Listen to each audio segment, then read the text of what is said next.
ओम ओम ओम।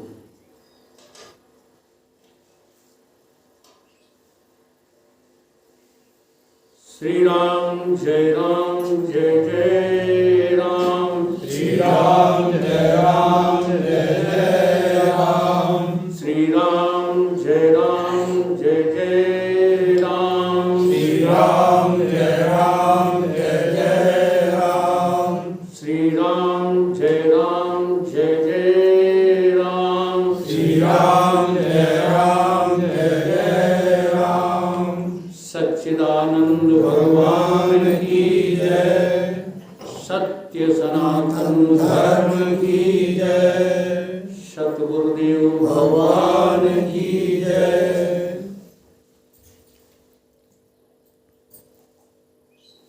यहाँ पर दो दल बैठे हुए हैं, यानी टू पार्टीज। एक दल तो है वेदांती, जिसके दांत ही नहीं रहे। हाँ, आजकल वेदांतियों की यही दशा है, पता कुछ है नहीं, यानी क्या क्या बकते रहते हैं। शब्दों को याद करके वेदांत बोलना बहुत बड़ा अपराध है। और दूसरा दल है वो माताओं का है, इनको अभी वेदांत के विषय में कुछ पता ही नहीं है। इसलिए आज हम जो कुछ भी कहेंगे वो बीच का रास्ता कहेंगे। पहले तो हम ये बता दें कि जो भगवत रास्ता होता है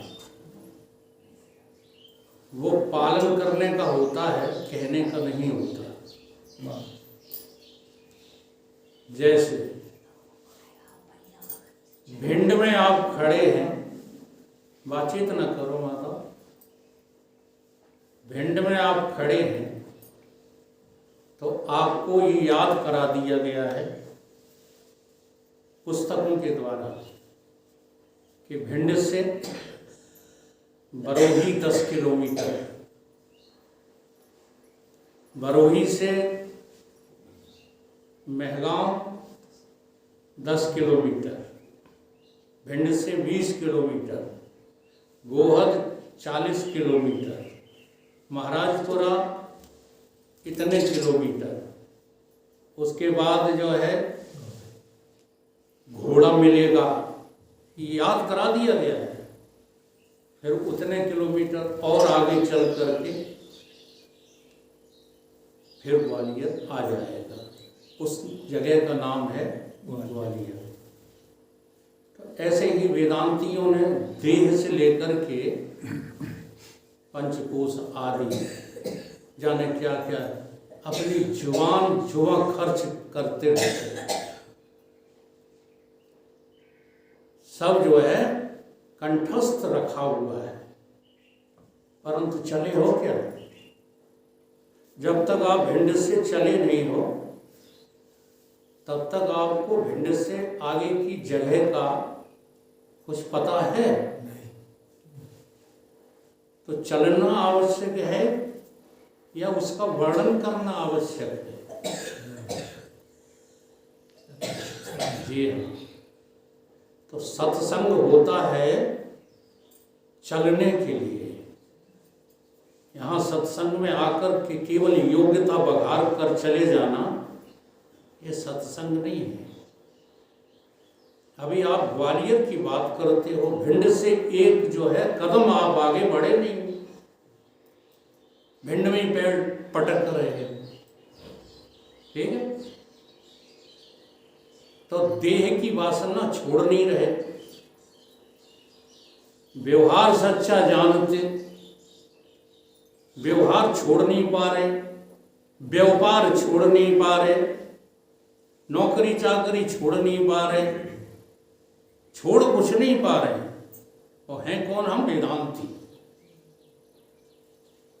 तो ये दुर्दशा कर देगी। इनसे वो लोग भले हैं जिन्हें कुछ आता नहीं है लेकिन चल रहे।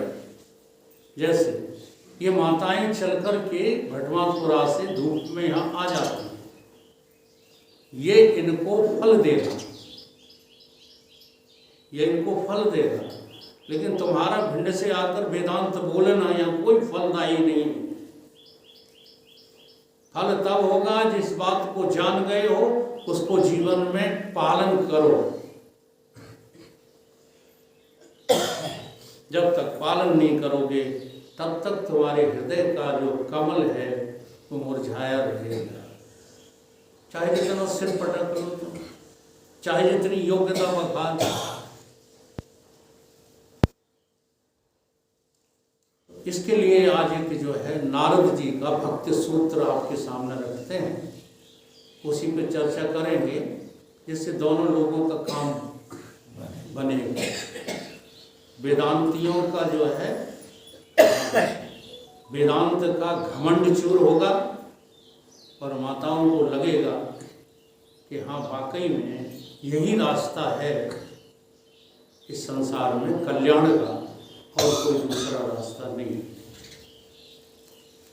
नारद जी ने जो है भक्त सूत्र में एक सूत्र जो है बोला है तो वो जो है बहुत कठिन, लेकिन हम बातचीत करेंगे सरल। वो सूत्र है त्रिभंग पूर्वक। त्रिभंग पूर्वक नित्य दास नित्य कांता भजनात्मक व प्रेम एव कार्यम ही प्रेम एव कार्यम। इस सूत्र के द्वारा प्रेमा भक्ति का जो है वर्णन किया गया है। हम प्रेम कैसे करें एक दूसरे से। हम लोग जो है इस संसार में आए उस दिन से समझते हैं कि हम प्रेम कर रहे हैं, तो हम प्रेम नहीं कर रहे। हम तो जो है प्रेम के रूप में वासनाओं के जाल में फंसते चले गए और अभी भी फंसते चले जा रहे हैं। कोई किसी को प्रेम नहीं कर रहा है, क्योंकि प्रेम करने के लिए हमें तीन बातों को उजाड़ना पड़ेगा त्रिभंग पूर्वक। वो तीन बातें क्या है? प्रेम में तीन चीजें होती हैं। क्या क्या होता है? प्रेम करने वाला होता है, जिससे प्रेम किया जाता है, प्रियेश होता है या प्रियसी होती है, और इन दोनों को जोड़ने वाला एक जो है कार्यात्मक रूप होता है। तब ये प्रेम की दशा जो है बनती है। इन तीनों का भंग हो जाना है। तुम किसको प्रेम करते हो? जी हाँ, जिसको प्रेम करते हो उसी को अपनी नजर से मिटाना है। बड़ा ये आश्चर्य जो है जनक घटना है। तुम जिसको प्रेम करते हो उसे मिटाना है, और तुम खुद प्रेम करने वाले हो अपने को मिटाना है। अपने को ध्यान देना है इन बातों को। जो अपने दिमाग को बहुत ज़्यादा इंटेलिजेंट समझ रहे हैं वो मूर्ख हैं। ध्यान दो, इसका पालन करो। अब मिटाने का अर्थ क्या है? पहले अपने आप को मिटाओ। तुम प्रेम करते हो तो प्रेम करने वाले यदि हो तो इस अहंकार को छोड़ो कि मैं प्रेम करता हूं।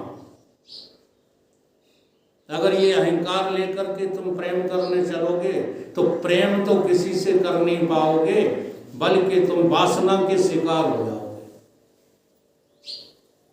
इसी प्रकार से तुम्हारी दृष्टि में जो प्रियसी है या प्रेमी है, उसको मिटाने का अर्थ क्या है? उसकी किसी भी वस्तु से, उसके व्यक्तित्व से या उसकी किसी भी जो है चमत्कारिक चीज से तुम कोई वास्ता न रखो। अगर उससे प्रेम करते हो तो, और नहीं तो तुम प्रेम नहीं करते बल्कि उससे कुछ चाहते रहते हो, उससे कुछ चाहते रहते हो, इसलिए तुम प्रेमी ना हो करके कौन बन जाते हो? वासना युक्त हो जाते हो, मोही बन जाते हो, प्रेम रहता ही नहीं है। अब इसमें जो है दो शब्द आए हैं बहुत महत्वपूर्ण, नित्य कांता और नित्य दासता। तो ये नित्य कांता क्या है? इसके लिए बहुत अच्छा उदाहरण है हमारी माताओं का। ये माताएं जो होती हैं कितनी दूर दूर से आती हैं, जब इनकी शादी कर दी जाती है तो इनकी इच्छा से नहीं की जाती, और जो इच्छा से जो है माताएं शादी करती हैं उनकी शादियां कभी सफल होते नहीं देखी जाती। अब इनकी शादी कर दी गई, माता पिता ने जो है कह दिया, पंडित ने कह दिया कि ये तुम्हारे पति हैं और इनका घर ही तुम्हारा घर है, आज से ये तो तुम्हारा मेहमान खाना है। पिता का घर क्या हो गया? मेहमान खाना। हाँ, यहाँ मेहमानी के लिए तो आ सकते हो, लेकिन पति का घर छोड़कर यहाँ आने की अनुमति तुम्हें नहीं है। फिर देखिए इनका जीवन, एक ही पुरुष के लिए न जाने कितनी यातनाएं, न जाने कितने कष्ट, न जाने कितनी विसंगतियों को सहते हुए और ये अपना जीवन व्यतीत करती हैं। इसका नाम है कांता भक्ति। इन्हें किसी से लेना देना नहीं है। अगर लेना देना हो तो पति से भी अच्छे लोग मिल जाएंगे। अगर लेना देना हो ना, हाँ, तो अपना जो है अस्तित्व अलग से कायम करके और समाज में प्रतिष्ठा बना रही। आज तमाम नारियां हैं जो विदेशी कल्चर पर चल रही हैं। विदेशी कल्चर क्या है? वहां कोई किसी का पति नहीं है, कोई किसी की पत्नी नहीं है, और कोई किसी का बेटा नहीं है, कोई किसी का बाप नहीं है, कोई किसी का भाई नहीं है, कोई किसी का दामाद नहीं है, कोई किसी की बहू नहीं है। सब एक ही लाइन पर चल रहे हैं। सभ्यता इतनी जो है उच्च कोटि की हो गई है कि अगर पिता ने कोई बेटे के लिए कार्य कर दिया तो पिता बोलता है धन्यवाद, थैंक यू। हमारे यहाँ ये रिवाज नहीं है। पिता ने चाहे जीवन पूरा समर्पित कर दिया हो, पुत्र ने कहीं कह दिया थैंक यू, तो पिता कहेगा कि बड़ा तुम एहसान वो जता रहे, योग्यता जता रहे। तो फर्क देखिएगा, बिना कुछ पाए हुए, बिना कुछ लिए हुए, बिना किसी स्वार्थ के हम किसी व्यक्ति के लिए, वस्तु के लिए, परिस्थिति के लिए मिट जाएं, उसका नाम कांता भक्ति। उसका नाम क्या है? नित्य कांता भक्ति, जो आज हमारे समाज में रही ही नहीं। दूसरा उदाहरण है दासता भक्ति का। अब वो पुरुषों में ज्यादा पाई जाती है। उदाहरण के लिए बहुत पुरुष ऐसे हैं जिन्होंने किसी को मालिक मान लिया तो अपने मालिक के लिए मर मिटते हैं। अपने मालिक के लिए, मालिक को बचाने के लिए मैंने देखा है बहुत से नौकरों ने अपनी जान दे दी। किस कारण से? मालिक के लिए, दासता के कारण से। हाँ, अपनी जो है मलकियत नहीं चलाते कि मालिक मर जाए तो हमारा राज्य हो जाएगा। नहीं, मालिक को बचाने के लिए हम अपने प्राणों की आहुति दे सकते हैं। इसका नाम है दासता, दास भक्ति, नित्य दासता।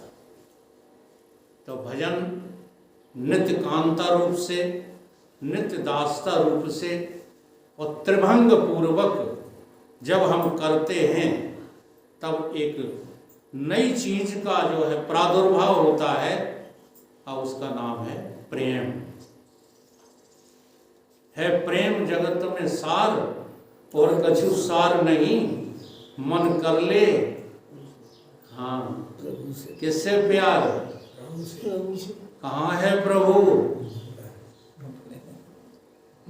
जो 2-3 चीजें बता गए ना, इसी से प्रकट होता है प्रेम। प्रेम ही परमात्मा है। अब ये चीजें नहीं हैं। जी हाँ, तुम देह के भूखे हो, इसलिए तुम्हारी दृष्टि में आज भी बुढ़िया पत्नी है। मूर्खो समझ जाओ, तुम देह के भूखे हो, इसलिए आज भी पुरुष तुम्हें पति लग रहा है, परमेश्वर नहीं लग रहा। पति कौन है? परमेश्वर। और पत्नी कौन है? साक्षात दुर्गा। लेकिन हमें लग रहा है। क्यों नहीं लग रहा है?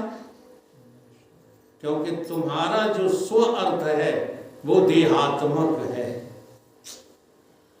तुम अपनी इस देह की वासना को छोड़ना ही नहीं चाहते। बड़ी बड़ी बातें वैराग की करना चाहते हो, परंतु देह 3 काल में है नहीं, ये तुमने कभी देखा? देखा कि रटा? वही तो कहा, तुमने कभी देखा है? तो गुरु के पास क्यों जाते हो? बहुत बड़ी गुरु की बड़ाई यहाँ से चल रही थी, तो केवल बड़ाई कर देने से तुम गुरु अधीन हो गए? अभी अभी की घटना, 4 दिन ये शरीर अस्वस्थ रहा। एक कैंडिडेट मेरे पास ब्रह्म ज्ञान सीखने के लिए नहीं आया। बोलो, गुरु भक्त हो है कि गुरु हत्यारे हो?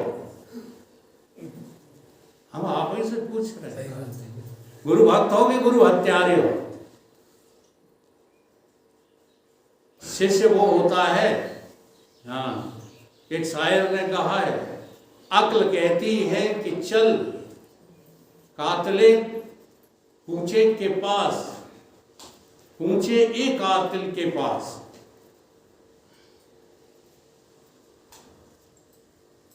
ना ना ना, गलत बोल गया। अक्ल कहती है कि न जा, अक्ल कहती है न जा, कि मत जाओ। कहाँ? पूछे एक कातिल के पास, जहां कातिल बैठा है वहां मत जाओ। पर सरफरोशी की तमन्ना है कि चल यार, देखा जाएगा, जो होगा सो देखा चलो चलो। कितनी बड़ी कमी है, जरा महसूस करो। धन्य है इन माताओं को, जी हाँ, जो केवल हमारे नाम से और जो है सुनने के लिए इतनी धूप में चली आती है। लेकिन क्या कहें आपकी इस बुद्धि को, जिस बुद्धि के द्वारा तुम ब्रह्मज्ञानी होना चाहते हो गए, होना क्या चाहते हो? ब्रह्मज्ञान से नीचे तो कोई बात करता ही नहीं। लेकिन अभी दासता और कांता भक्ति की प्रारंभिक अवस्था भी आपके भीतर नहीं है। गांव में पड़ी मरी और अपने अपने परी, हाँ? वो चल रही है क्या ब्रह्मज्ञान की कथा? हमारे कुछ लेना देना नहीं है ब्रह्मज्ञान से। केवल ब्रह्मज्ञान के नाम पर हमारी जो है इज्जत होती रहे समाज में कि हम सत्संगी हैं, हम रोज सत्संग करते हैं, बाकी लेना देना नहीं। नहीं, 1 इंच भी वैराग न हो, ऐसा हो ही नहीं सकता। इतनी ऊंची ऊंची कथाओं को सुन करके, हाँ, कथा का क्या अर्थ होता है? ये कथा भक्ति का एक अंग है। कथा सुनने से जानते हो क्या होता है? अनधिकारी, जो भगवान को पाने के अधिकारी नहीं होते, कथा सुनने से वो भगवान को पाने के अधिकारी हो जाते हैं। और जो अधिकारी हो जाते हैं, कथा सुनने से उन्हें मोक्ष का रास्ता मिल जाता है। इन दोनों बातों में से कुछ भी हुआ है? केवल इन शब्दों को रट लेने से कि मल विक्षेप जाके नहीं, किंतु एक अज्ञान भय चौ साधन सहित नर सो अधिकारी अधिकारी हो गए क्या? नहीं हो पाए अधिकारी। आपको अपने एक एक कृत यानी चलने में, फिरने में, करने में, देखने में, सुनने में अहंकार से शून्य होना है। ये गलतियां जो है अच्छों से होती हैं, बड़े बड़े विद्वानों से होती हैं। साधारण व्यक्तियों की बात नहीं कर रहा हूं मैं। जो अपने को बहुत बड़ा विद्वान मानते हैं, वो ऐसी जो है अहंकार पूर्ण आचरण करते रहते हैं। अभी आए हैं भदौरिया जी, इस बात के गवाह हैं। अभी मैंने सत्संग किया गोना गांव में, ठीक है। एक बहुत बड़े विद्वान, अब वो भदौरिया जी और आप लोग जानते ही हैं, हम नाम क्यों लें किसी, जो खुद ही जो है बहुत ज़्यादा नोटोरियस है, उसका नाम क्या लेना, प्रसिद्ध है ना जो, उसका नाम हम क्या लें। तो मंच की मर्यादा तक अपने अहंकार में भूल गए, मर्यादा को तोड़कर भाग गए। अब बताओ, इनको ब्रह्मज्ञानी तुम स्वीकार किए बैठे हो कि नहीं? ऐसे जब धूर्त लोग, जी हाँ, एक और अफवाह मैंने सुनी है, आप लोग जरूर चर्चा का विषय बनाना उसको, कि वकील साहब जो आते हैं वो ठाकुर घर का शरीर है। ठाकुर है ना, हम कहीं से ठाकुर नजर आते हैं आपको? तो कम से कम जितने हमारे यहाँ श्रोता हैं वो तो इसको चर्चा का विषय बनाएं कि ये बात जो प्रचारित की जा रही है वो बिल्कुल गलत है। ठाकुराई से छूटे नहीं निकले। ठाकुरों के लक्षण बताएं, वर्तमान लक्षण, जो जब तक 2-4 कट्टा न चलाए, हैं, बंदूक कंधे पर रख के न चले, 4-6 नेता पीछे ना चले, तब तक वो कहेगा ठाकुर। 10-5 केस नहीं लगे वो। हाँ, अब ये एक भी लक्षण हमारे में नहीं है, फिर भी हमको ठाकुर नाम से क्यों बदनाम किया जा रहा? हम संत नहीं दिखाई दे रहे, ठाकुर दिखाई दे रहे। बस यही मूर्खता हमको आगे नहीं बढ़ने देती। हम केवल आकृति देखते हैं, आकृति देख करके पता पूछते हैं कि ये कहाँ के रहने वाले हैं। पता चल गया ये तो कनाउर के हैं, वाटर वर्क्स पे रहते हैं, तो जरूर ठाकुर ही हो। तो ये कोई परिचय नहीं होता। एक बार रामकृष्ण परमहंस के पास एक व्यक्ति पहुंचा, वो देवी भक्त थे। कहने लगा, क्या देवी से हमारा काम करा दो। उन्होंने कहा, काम क्या करा दो, तुम हमको अपना पता दे जाओ, हम देवी को तुम्हारे घर ही भेज देंगे। अब उसने पता वही लिखा जो आमतौर से लोग पता समझते हैं, देह का पता, वही जो है लिखा। तो रामकृष्ण परमहंस बोले, ये तेरा पता है ही नहीं। अब वो सेठ था, वो बार बार सौगंध खाता है कि ये मेरा ही पता है महाराज, मैं झूठ नहीं लिख रहा हूं, ये मेरा ही पता है। एक दूसरा घर और है, उसका भी लिख देता हूं। फिर भी उन्होंने कहा, ये तेरा पता नहीं है, तू पहले अपना पता लेकर के आ, तब देवी को भेजूंगा तेरे पास। ठीक? तो जब अपना पता लगाओ, तो आज हम आप लोगों से पूछते हैं, आपका पता जरूर बताओ, आपका पता क्या है? किस पते से हम आपको जो है ढूंढें? आप देह हो क्या? देखो, एक तो हम देह हैं, ये हमारा पता है ना, और एक हम जो है ब्रह्म हैं, ये मेरा दूसरा पता है। ये दो बातें हो